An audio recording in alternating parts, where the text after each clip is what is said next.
So, what if the very things that make life possible for us, I'm talking water and oxygen, were actually a deadly poison? Today, we're diving into a totally different kind of life.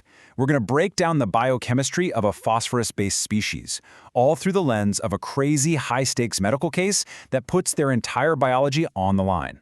And this quote right here from one of our main characters, Weaver Vale, it really gets to the heart of everything. For these beings, the Advalguardians, life isn't about being stable and solid. No, it's about constant, dynamic chemical change. Their bodies are built for a state of perpetual reaction. Now that idea is key to their survival. But, as we're about to see, it's also their biggest weakness. Okay, so picture this world, Aethelgard. It's deep frozen. We're talking minus 60 degrees Celsius. The air pressure is 5 times what we're used to. And the rain, well, the rain isn't water, it's liquid ammonia. Now for us, that sounds like a nightmare. But for them, this isn't some hostile wasteland. It's the cradle of their civilization. And this is where our story kicks off. We follow Weaver Kalin, who's basically their version of a biochemist and an ER doctor all rolled into one. His day gets completely turned upside down when a patient, Lyra, is rushed in. She touched a meteorite that was carrying something they just call the toxin, and her body is, well, it's literally dissolving right in front of him. So what in the world is this toxin? This stuff that can just unravel a living being? Well, the answer is a total flip of everything we think we know. The toxin is something we consider the absolute essence of life itself. Get this.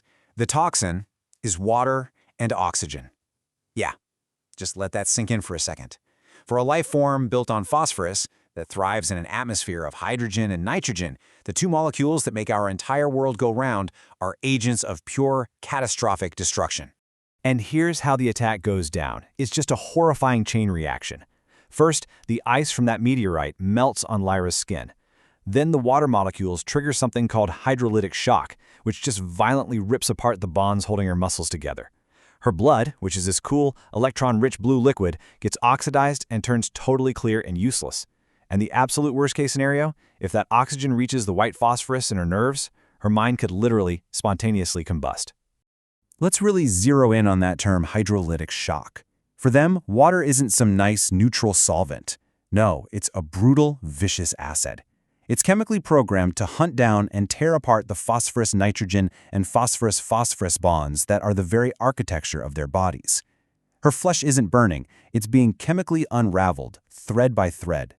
Okay, so to understand how Kalin can possibly fix this, we first have to understand the patient.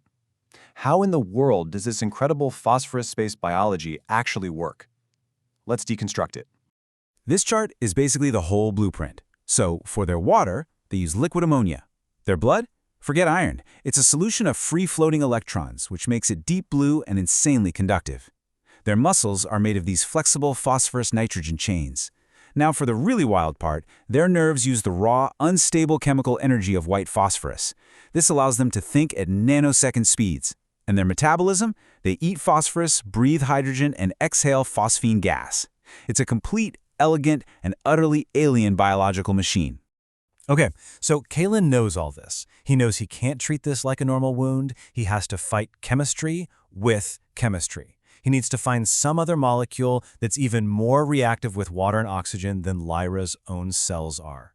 It's a war on a molecular scale. And this is his solution. It's absolutely genius. He whips up a compound using silane. See, silicon bonds are even more attractive to water and oxygen than phosphorus bonds are. So he injects this silvery fluid, and the silane molecules basically jump in front of the bullet. They sacrifice themselves, reacting with the toxin first. And the result? The deadly water and oxygen get converted into totally inert sand and harmless hydrogen gas. Lyra's cells are spared. And it works. Kalin's desperate gamble pays off. By understanding the fundamental chemistry of his patient, he wins the molecular war. Lyra is stable. The crisis is over. But the story doesn't stop here, because this brush with a completely alien chemistry leads to a really fascinating conversation. So with Lyra safe, Kalin is talking with his mentor, Vale, about the nature of the toxin. And this leads them to think about what they call the carbon-water hypothesis, the theoretical possibility of life based on carbon in a world full of water. You know, life like us. And Vile's reaction just says it all. To him, the idea of our kind of life isn't just alien, it's fundamentally flawed. It's a chemical impossibility. It's a fairy tale you tell kids. And the reasoning for why they think we're impossible is absolutely mind-blowing. So first, they look at the basic chemical backbone. They see their own flexible phosphorus-nitrogen chains as perfect for the constant flux of life. But then they look at the carbon-carbon bond, our biological foundation, and they just see a rock. It's too stable, too rigid. In their freezing cold world, a CC bond would be a dead, useless material, totally incapable of the rapid reactions metabolism needs. All right, next up, the solvent. They see their liquid ammonia as this perfect, elegant, frictionless fluid. But water? From their perspective, it's a suffocating, viscous gel because of all those sticky hydrogen bonds. And even worse, as they saw with Lyra, it's a horrifically aggressive acid, constantly trying to dissolve the very life it's supposed to be supporting. And then there's the speed of thought. This one's a biggie. Their system, with those solvated electrons and white phosphorus, is nearly instantaneous. They figure that a carbon-based life form would have to use some clumsy, primitive system, like pumping heavy ions across a membrane or something. A single thought for us would take milliseconds, which to them is an absolute eternity compared to their nanosecond processing. So let's just recap their final verdict on us. From their point of view, a creature like a human is a walking chemical contradiction. We'd be agonizingly slow. We'd be trapped in what they consider a boiling hellscape, room temperature. We'd be literally burning alive in our own corrosive oxygen atmosphere, while constantly fighting to keep from dissolving in our own acid-like solvent. The whole idea to them isn't just impossible, it's absurd. And really, this is what it all comes down to. We look out at the cold, ammonia-rich gas giants and the frozen moons in our own solar system, and we see a void, a dead end. But the Aethel Guardians, they'd look at that same exact environment and see a perfect, life-giving cradle. It's all about perspective. And that leaves you with one last, truly mind-bending question. We're out here searching the cosmos for life like ourselves, kind of assuming that our biology is the default setting for the universe. But what if we're the weird ones? What if we're the bizarre exception?